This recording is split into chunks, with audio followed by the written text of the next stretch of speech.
Hello students, good morning. हम लोग पिछले लेक्चर में लिवरवर्ट्स और मॉस के जो मेंबर्स थे उनकी हमने इंटरनल और एक्सटर्नल मॉर्फोलॉजी को स्टडी किया था।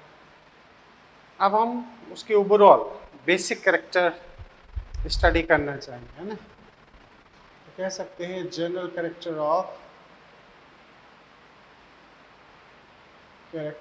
Of bryophytes.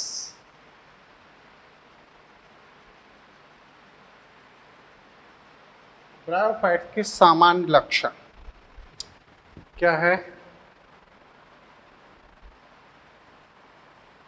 मुख्य पादप, युग्मकोद्भिद,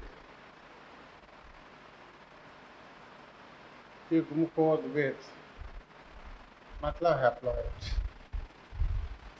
तथा बीजाणुद्भिद,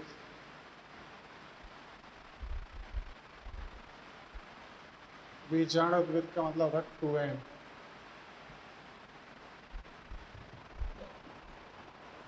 अवस्था,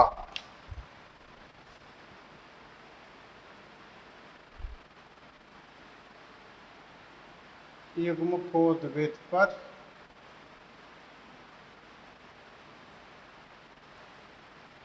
आश्रित होती है। ठीक है, नंबर 1। लिवरवर्ट्स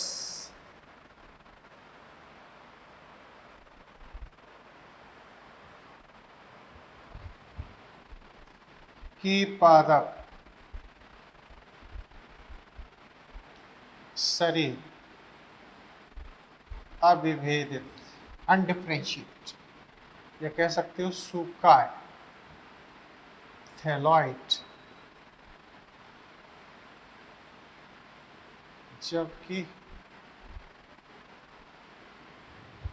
जबकि मॉस के पादप शरीर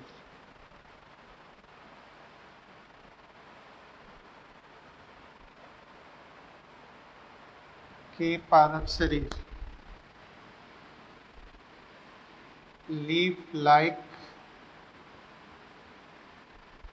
stem like and root like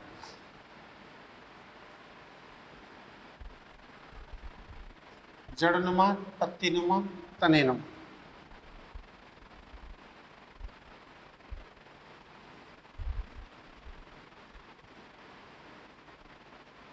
में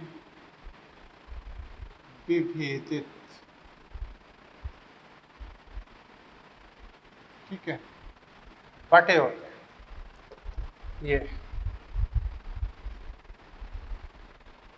राइजोइड,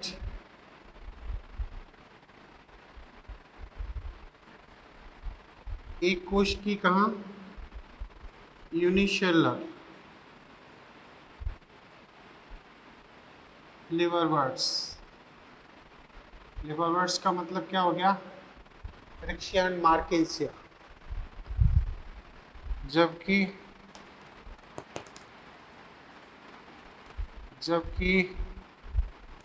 मल्टीसेलुलर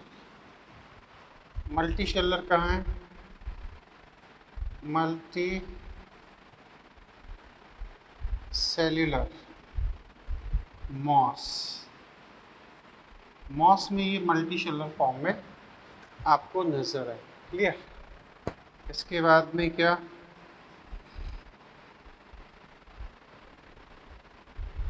ये बात हो गई है ना।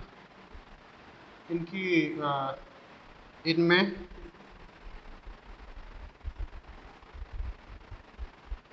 संवहन ऊतक अनुपस्थित। ठीक है, और प्रथम स्थलीय है संवहनी ऊतक ये पाए जाते हैं। अब ये कहाँ उपस्थित होते हैं, उपस्थित हैबिटेट आवास, आवास यह नम आर्द्र जलवायु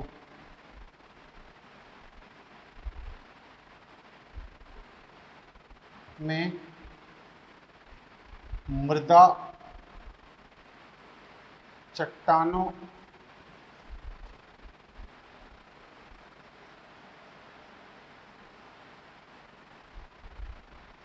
आदि पर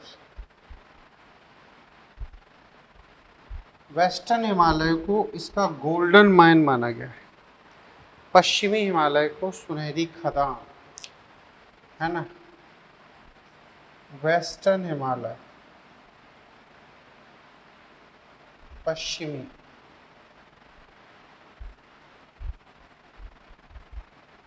हिमालय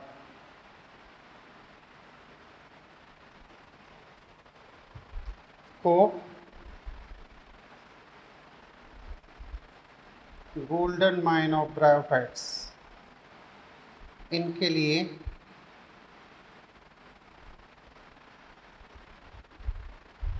उपयुक्त माना जाता है।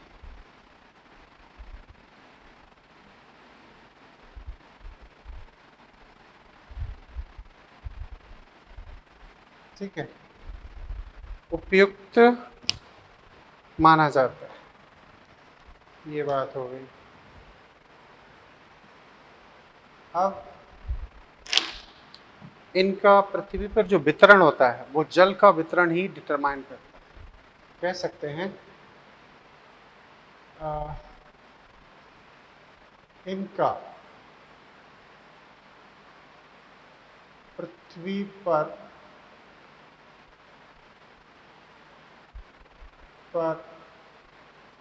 वितरण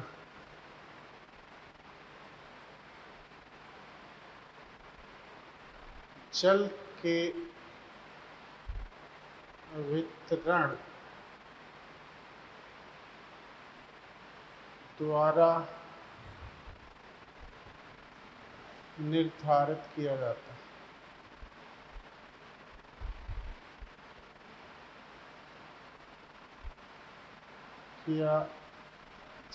है। ठीक है, डिस्ट्रीब्यूटेड ऑन अर्थ, ये चीज़ हो गई। अब इसके बाद में ये हो गया। अब हम इनमें रिप्रोडक्शन की बात करें, है ना। रिप्रोडक्शन इन ब्रायोफाइट्स, ब्रायोफाइट में प्रजनन, ब्रायोफाइट्स में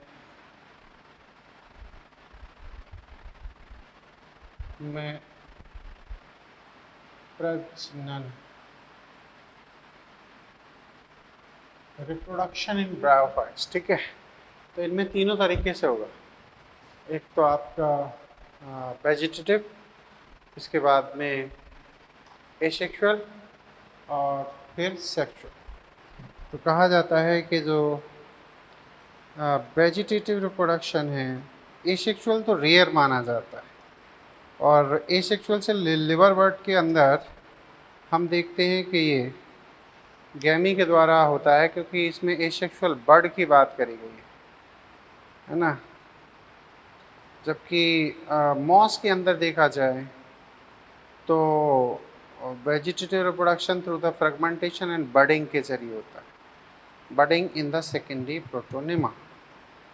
तो ये चीज़ कही जाती है, समझे।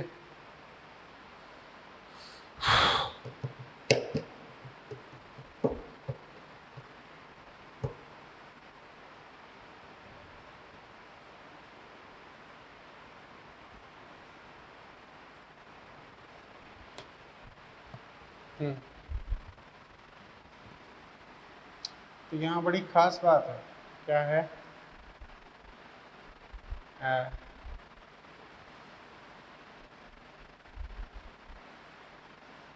वेजिटेटिव रिप्रोडक्शन किसमें कैसे होगा, बड़ा कंफ्यूजन है इस जगह पर। कंफ्यूजन ऐसे है कि देखो लिवर बर्ड में फ्रेगमेंटेशन को एसेक्सुअल में रखा गया और आपके ब्रायोफाइट के अंदर वो मॉस के अंदर फ्रेगमेंटेशन को एसेक्सुअल रिप्रोडक्शन का। तो फ्रेगमेंटेशन समझ लेते हैं। वेजिटेटिव रिप्रोडक्शन, वेजिटेटिव कायिक है ना, कायिक रिप्रोडक्शन, रिप्रोडक्शन ठीक है। तो कह सकते हैं मॉस पादपों में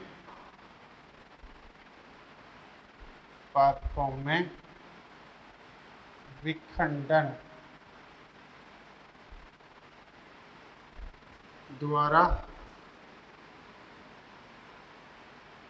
कायिक जनन होता है। बडिंग भी होती है ना, कायिक जनन होता है।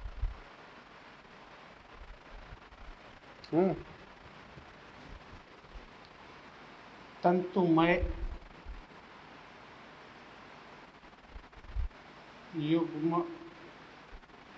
युग्मकोद्भिद जिसे हम प्रोटोनिमा कहते हैं, प्रोटोनिमा विखंडन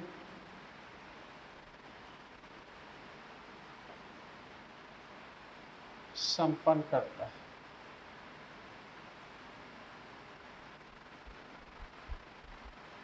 ठीक है, विखंडन होता है। अब आ जाते हैं एसेक्सुअल रिप्रोडक्शन, है ना। यहाँ एक लाइन लिख देते हैं क्योंकि एनसीईआरटी के ये शब्द हैं।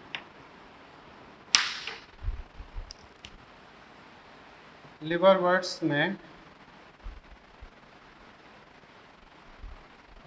में विखंडन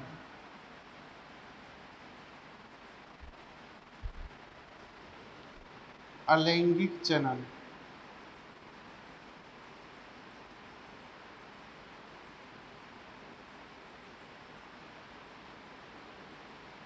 में सम्मिलित है।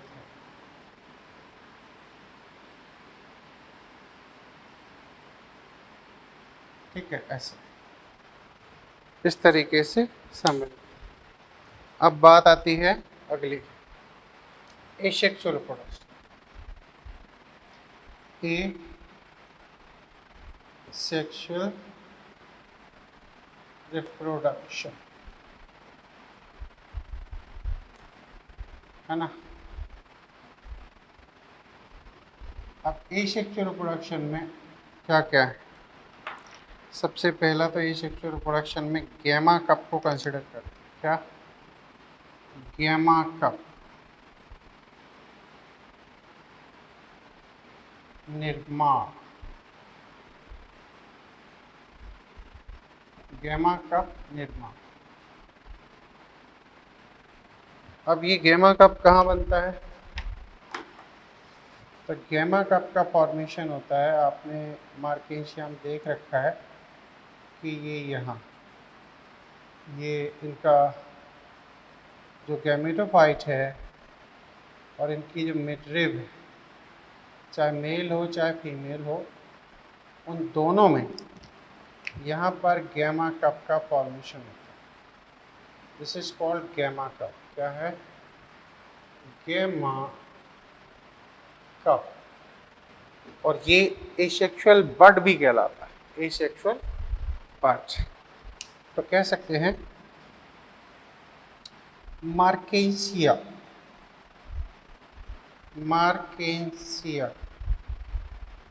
के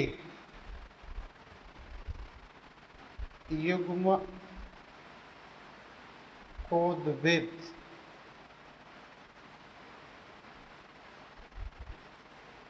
की मध्य सिरा इसे मिडरिब कहते हैं, मध्य सिरा, ये जो है। पर गेमा कप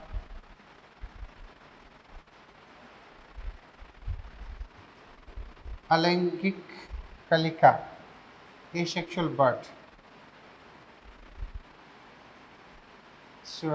बर्ड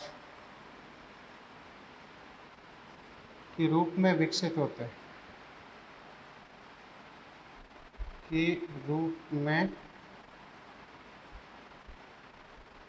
विकसित होते हैं। क्लियर? ऐसे के रूप में विकसित होता है। अब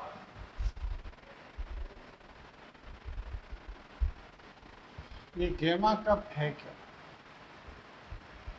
उसकी स्ट्रक्चर एक बार समझ में आना जरूरी है।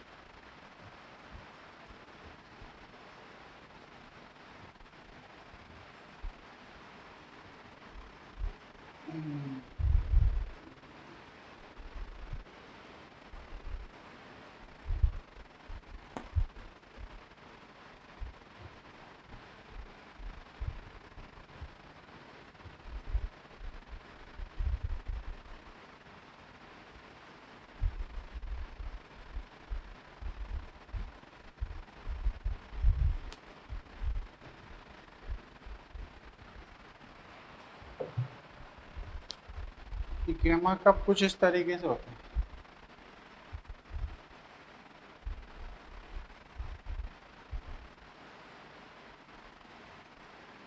ऐसे। अब इनमें क्या होते हैं, गैमी का फॉर्मेशन होता है, वो 8 शेप होते हैं, ऐसे ऐसे इस तरीके से।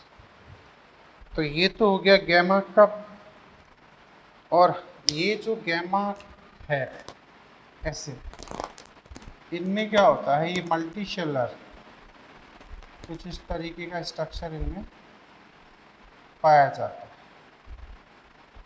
ऐसे। ठीक है, दिस इज कॉल्ड गेमा कप, वो गैमी। और इसमें ऐसे, ये तो हो गई बॉडी, मल्टी शेलर स्ट्रक्चर है, ऐसे बॉडी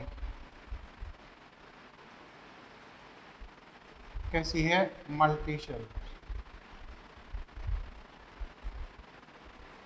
मल्टी शेलर है, ग्रीन है, ऐसे ऑटोट्रॉफिक है। और ये है इसका स्टॉक, ऐसे ब्रंथ। ठीक है, this is called gemma cup, gemma cup, and this is called gemmae. क्या? This is called gemmae. ठीक है, और ये गैमी कैसे होते हैं, मल्टी शेलर होते हैं। कैसे होते हैं, मल्टी शेलर। तो इसके लिए एक्चुअली ये कहा जाता है कि ये गैमा कप है ना, और गैमा कप की प्रेजेंस कहाँ है, यहाँ इस मिडरिप के ऊपर। ठीक है, ये इसका डिटेल स्ट्रक्चर है, ये गैमी है। कहा जाता है कि यहाँ से अलग होते हैं, और अलग होने के बाद में ये न्यू प्लांट्स को बना सकते हैं। इसे एसेक्सुअल क्यों कैटेगरी में क्यों रखा गया, क्योंकि ये कुछ स्पेशल स्ट्रक्चर्स हैं जो सिर्फ सेक्सुअल रिप्रोडक्शन के लिए, एसेक्सुअल रिप्रोडक्शन के लिए ही जनरेट होते हैं, डेवलप होते हैं। एसेक्सुअल और वेजिटेटिव में बेसिकली यही डिफरेंस है। वेजिटेटिव रिप्रोडक्शन का मतलब होता है कि कोई भी वेजिटेटिव पार्ट बॉडी से अलग हो और वो न्यू प्लांट को अगर जनरेट करता है तो वेजिटेटिव रिप्रोडक्शन। और अगर कोई खास तौर से स्पेशली बनाया जाता है फॉर एसेक्सुअल रिप्रोडक्शन या रिप्रोडक्शन, और वो माइटोटिक डिवीजन शो कर रहा है, उसमें फर्टिलाइजेशन शो नहीं हो रहा है तो वो फिर एसेक्सुअल रिप्रोडक्शन की कैटेगरी में आ जाता है। Is that clear? तो कहा जाता है कि गेमी डिटैच होते हैं, अलग होते हैं, और फिर से नए प्लांट को ये जनरेट कर सकता है। ठीक है, कह सकते हो आप कि गेमी गेमी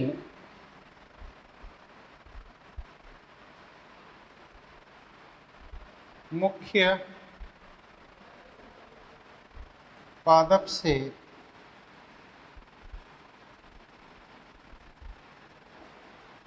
अलग होकर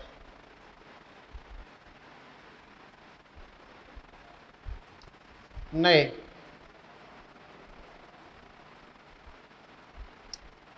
पौधों को बनाते हैं। ऐसा शब्द एनसीईआरटी, गैमी का मतलब बहुत सारे, है ना, ऐसा एनसीईआरटी में लिखा है। तो ये हो गया गैमी, है ना।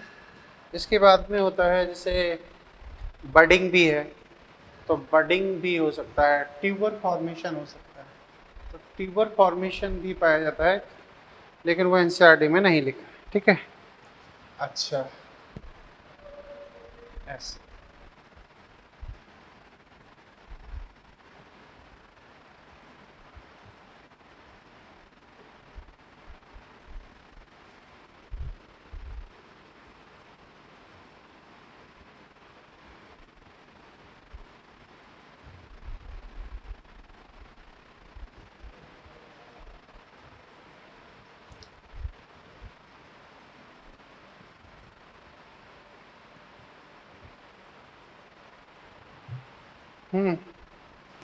तो बडिंग को भी यहाँ पर कंसिडर किया गया है। बडिंग एक्चुअली लिवर बर्ड के अंदर वेजिटेटिव रिप्रोडक्शन में कंसिडर है ना, ऐसे इन सेकेंडरी प्रोटोनिमा।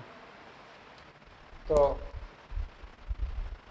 अब बात हो जाए primary protonema and secondary protonema. ये एक्चुअली आते हैं लिवर बर्ड में वेजिटेटिव रिप्रोडक्शन के अंदर। क्लियर? तो ये तो एसेक्सुअल रिप्रोडक्शन की बात हो गई ना, या लिवर बर्ड्स में ही पढ़ेंगे। अब अपन सेक्सुअल रिप्रोडक्शन की बात करते हैं। क्या? सेक्सुअल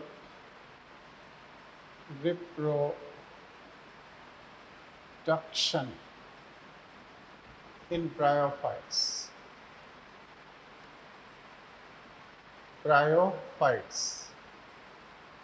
ब्रायोफाइट्स में लैंगिक जन्म, तो कह सकते हो इसमें कहीं ना कहीं ऊगेमस प्रकार का आंतरिक निषेचन होता है। तो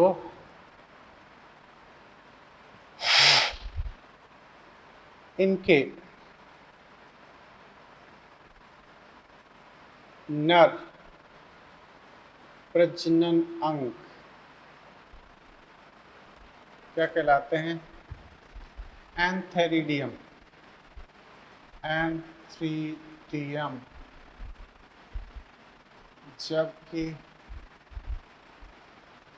जबकि मादा प्रजनन अंग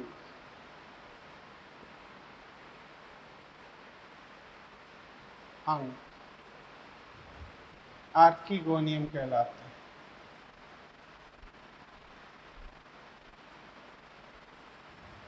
आर्किगोनियम कहलाते हैं। ठीक है, ऐसे कहलाते हैं।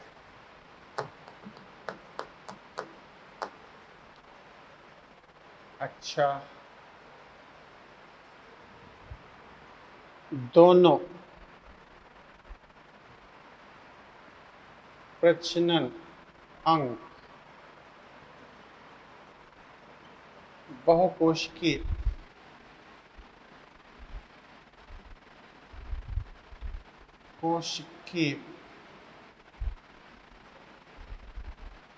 तथा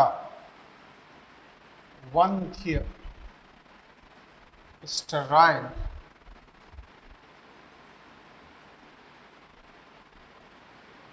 स्टेराइल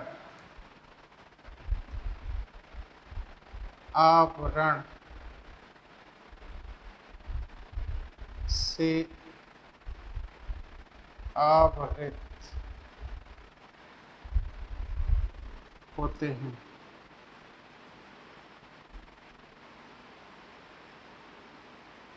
है ना, स्टेराइल आवरण से आवृत होते हैं। अब जरा देखें एक एक को। एंथ्रेडियम कुछ इस तरीके से होता है, ये मल्टीसेलुलर स्ट्रक्चर है ऐसे। यहाँ पर इनमें जैकेट पाई जाएगी कुछ इस तरीके से, ठीक है। ये इसका स्टॉक हो जाएगा। अब इसमें कुछ इस तरीके के स्ट्रक्चर आपको नजर आएंगे। क्लियर?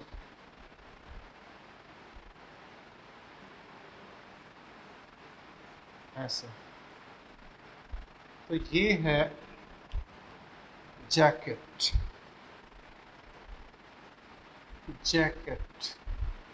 या स्टेराइल आवरण कहते हैं। इन्हें कहते हैं एंड्रोसाइट। क्या कहते हैं? एंड्रोसाइट सेल। और ये टोटल कहलाता है बॉडी, मतलब शरीर। और ये कहलाता है इसका व्रंत। क्या? व्रंत, या इसे हम कहते हैं स्टॉक, ठीक है। और ये टोटल स्ट्रक्चर किसका है? Structure of antheridium. क्लियर? अब जो एंड्रोसाइट सेल है ये, अब ये एंड्रोसाइट जो सेल है ये एन है। अब ये डिवाइड होती है, और डिवाइड होने के बाद में इससे दो एंथेरोजॉइड बनते हैं कुछ इस तरीके से। इस point they are called antherozoid. Antherozoid, okay. और ये इन पर फ्लैजेला मोटाइल हैं। इन्हें पानी में घूमना है, पानी में मूवमेंट करेंगे, आर्किगोनियम की ओर जाएंगे। इसे हम कहेंगे मेल गैमेट। क्या कहेंगे? Male gametes, okay. They are motile, they can swim inside the water. ये पानी में घूम फिर सकते हैं। तो ये बात हो रही है किसकी? एंथेरिडियम की। अब हम बात करेंगे यहाँ पर आर्किगोनियम। इनकी आकृति कैसी है? मुग्दर के आकार की, क्लब शेप बोलते हैं ना। और ये जो आकृति है आर्किगोनियम, ये फ्लास्क शेप होती है। कैसी होती है? फ्लास्क शेप, ऐसे।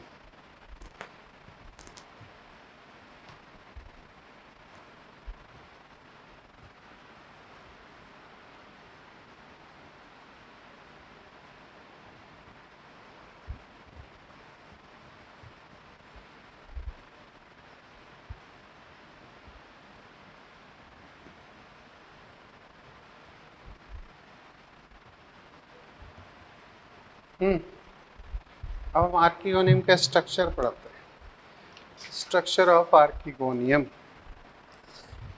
ये अच्छे से पढ़ना क्योंकि ये जिम्नोस्पर्म तक हमारे काम आएगा। स्ट्रक्चर ऑफ आर्किगोनियम,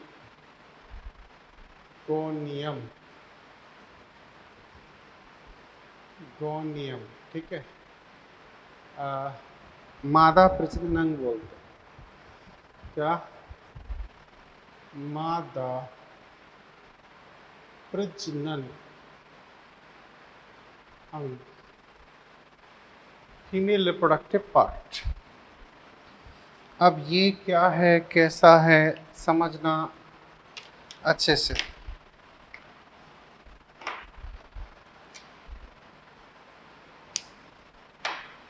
इसमें यहाँ पर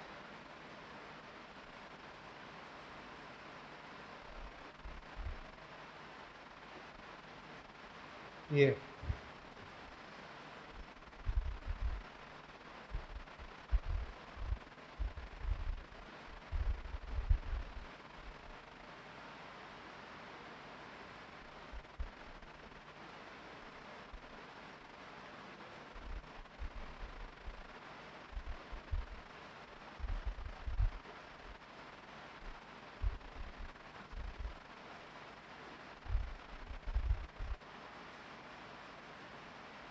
ओके लाइक दिस।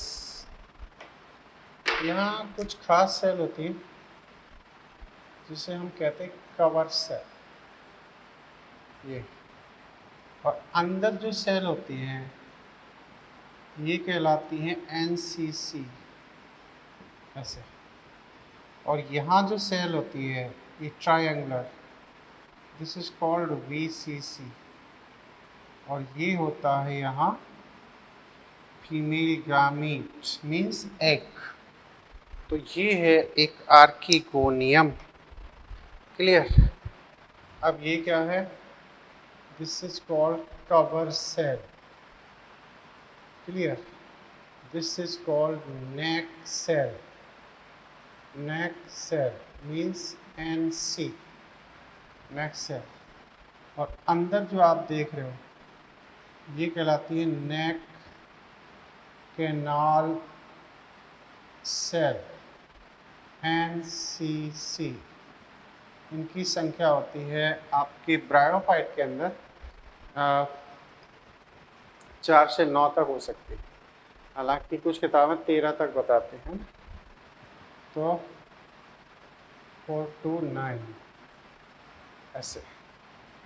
एक होती है VCC, वेंटर कैनाल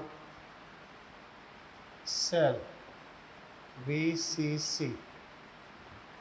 ये है एग। एग का मतलब है फीमेल गैमीट। क्या? Female gamete. ये यहाँ मेल गैमीट बन गया, आर्किगोनियम में बन गया फीमेल गैमीट। ठीक है। अब आप देखें कि इसका टोटल शरीर कैसा है। ये तो कहलाती है नेक, ठीक है। और ये कहलाता है वेंटर, फूला हुआ भाग कहलाता है वेंटर। दोनों को मिलाकर कहते हैं बॉडी, काय। ठीक है। और ये है स्टॉक मीन्स व्रंत, ये इसका व्रंत भी है ऐसे। और दोनों को मिलाकर हम कहते हैं आर्किगोनियम, आर्किगोनियम। ठीक है। Female reproductive organ. अब क्या होगा, समझ गए? तो ये डायग्राम से ही आपको समझ। आर्किगोनियम में जो खास बात होती है वो है इनकी एनसीसी की संख्या। एनसीसी की संख्या, आर्किगोनियम यहाँ से स्टार्ट हुआ है। तो इनमें एनसीसी की जो संख्या है वो रिट्रोग्रेसिव फॉर्म में चलती है। जैसे कहा जाता है कि लिवरवर्ट्स में ये आपके 4 से 6 तक होते हैं, और आपके मॉस के अंदर ये आपके मोर देन 6 होते हैं। और अगर हम ट्रेडोफाइट में बात करें तो 2 से 4 होते हैं। टेरिडियम में एक ही होती है, वो मतलब फर्न के अंदर एनसीसी एक होती है और वहाँ पर बाइन्यूक्लिएट कंडीशन में पाई जाती है। और पाइनस यानी कि जिम्नोस्पर्म में एनसीसी टोटली अनुपस्थित होते हैं, है ना? ऐसे याद रखना।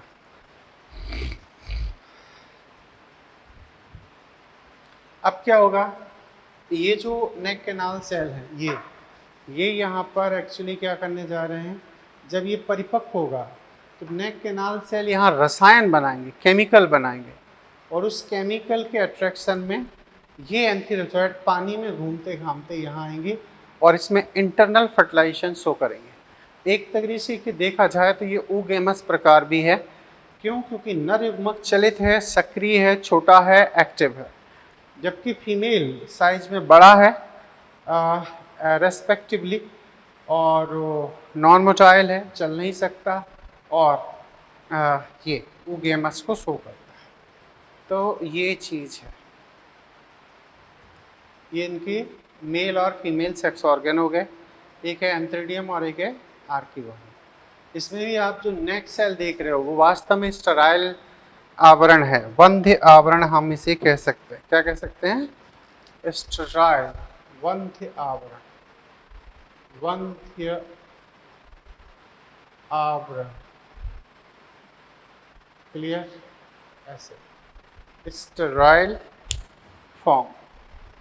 अब हम इसमें फर्टिलाइजेशन की बात करते हैं कि आखिर इनमें निषेचन कैसे होगा। ठीक है, तो फर्टिलाइजेशन, देखो कुछ चीज़ें कॉमन होती हैं जो सबके अंदर होता है, और फिर हम स्पेसिफाई कर लेंगे लिवरवर्ट में क्या हो रहा है और मॉस में क्या हो रहा है ना। तो अब हम हेडिंग डालेंगे क्योंकि इसमें मेल फीमेल सेक्स ऑर्गन आपने बता दिया। अब आती है बारी निषेचन की। निषेचन, फर्टिलाइजेशन।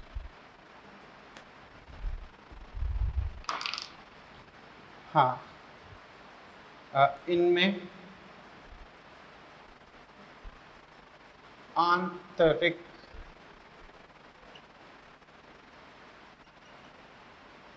निषेचन होता है। निषेचन होता है, ठीक है, आंतरिक निषेचन होता है। अब दूसरी बात क्या? परिपक्व,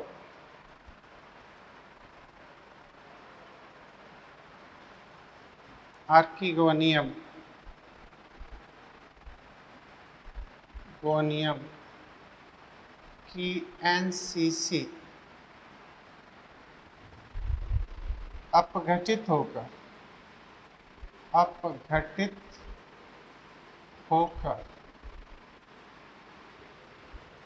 रसायन बनाते हैं,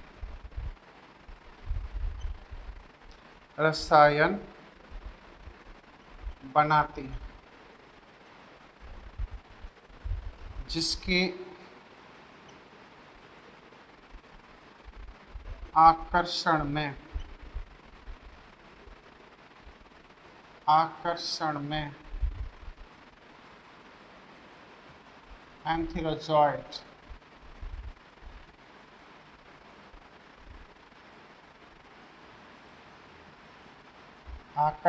एंथेरोजॉइड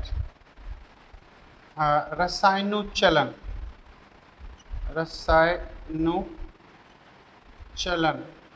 मतलब रसायन की उपस्थिति में चलन करेगा। कहते हैं इंग्लिश में कीमोटैक्टिक,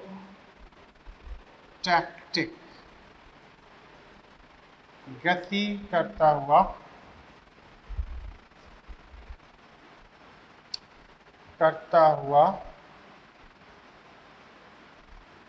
मतलब जो एंथेरोजॉइड है वो पानी में घूमता हुआ, करता हुआ,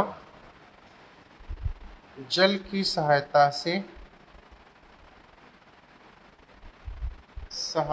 से क्योंकि वाटर नेसेसरी है, सहायता से अंडज कोशिका तक पहुंचता है, कोशिका तक पहुंचता है। क्लियर? ऐसे यहाँ से एंथेरोजॉइड घूमता घामता ऐसे वाटर की मदद से यहाँ जाएगा और यहाँ से होता हुआ सीधे एग पर पहुँच जाएगा, और यहाँ अंदर ही अंदर फर्टिलाइजेशन प्रदर्शित करे। अंडज कोशिका तक पहुँचता है, जिससे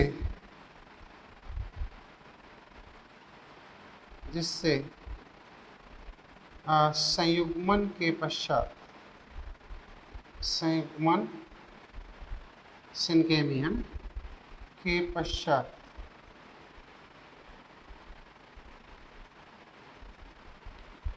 2n zygote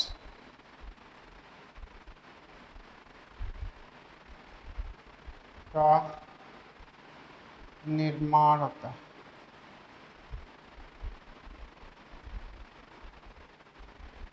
to N zygote बन जाता है। अब टू एन जायगोट से जो आगे की फेज है वो है स्पोरोफाइट फेज। क्या है? स्पोरोफाइट अवस्था।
ब्रायोफाइट्स की बीजाणुविद अवस्था।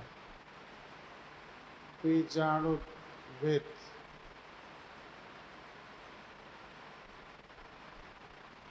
अवस्था, स्पोरोफाइट फेज ऑफ ब्रायोफाइट। तो यहाँ से अब 2n अवस्था स्टार्ट हो गई क्योंकि फर्टिलाइजेशन और उससे जायगोट बन गया।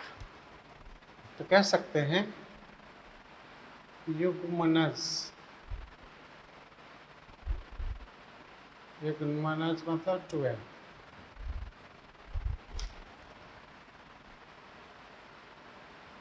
स्पोरोफाइट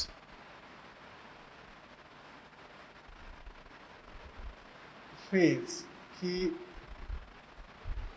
प्रथम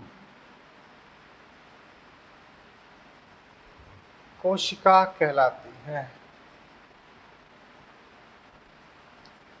कोशिका कहलाती है।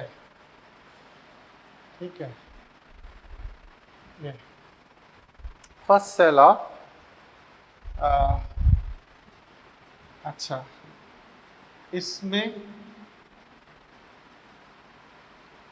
समसूत्री विभाजन से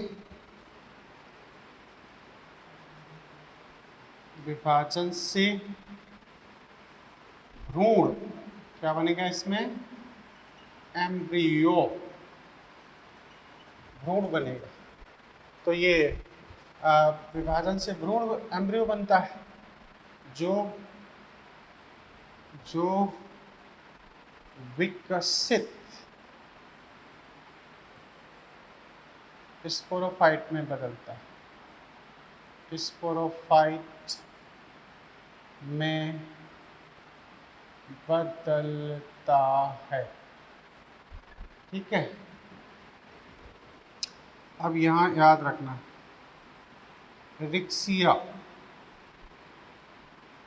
लिबरवर्ट था ना, रिक्सिया। ठीक है, रिक्सिया हम आपको संरचना दिखा चुके हैं कि अतिरिक्त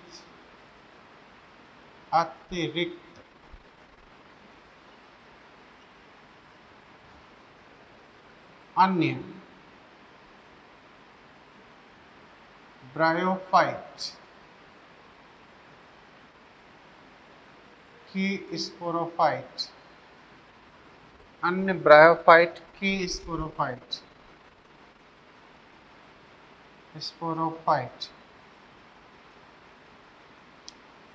फुट सीटा कैप्सूल में बटे होते हैं। फुट सीटा कैप्सूल फुट सीटा कैप्सूल, याद करो फ्यूनेरिया में हम लोगों ने देखा था, है ना, बटे होते हैं।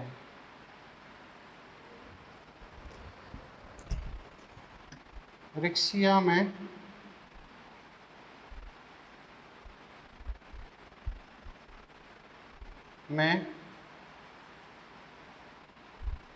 सिर्फ कैप्सूल भाग पाया जाता है। कैप्सूल भाग पाया जाता है। ठीक है, कैप्सूल भाग पाया जाता है। ओके।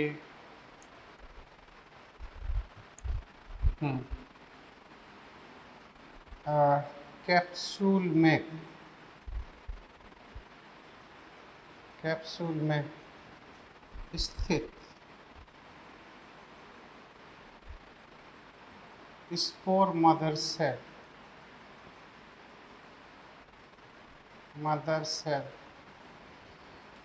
जो कैसे होती है 2n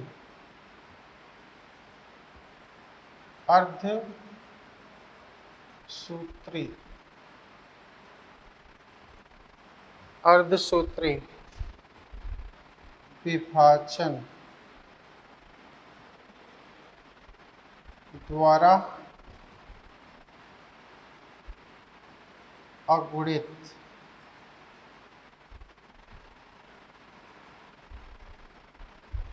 बीजाणु बनाते हैं। अगुणित बीजाणु बनाते हैं, और ये अगुणित बीजाणु फिर से किसको स्टार्ट कर देंगे, ये एक्चुअली युग्मकोद्भिद व्यवस्था को प्रारंभ करते हैं।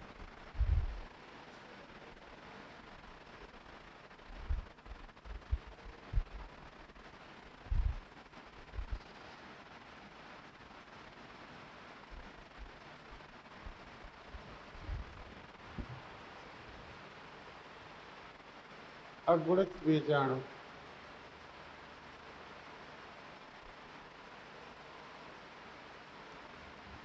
युग्मकोद्भिद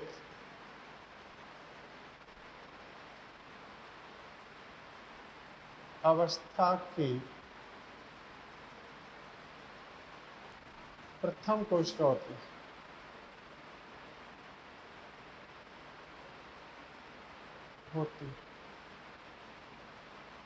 ठीक है, यहाँ से आगे हम नेक्स्ट लेक्चर में बात करेंगे। Okay, thank you.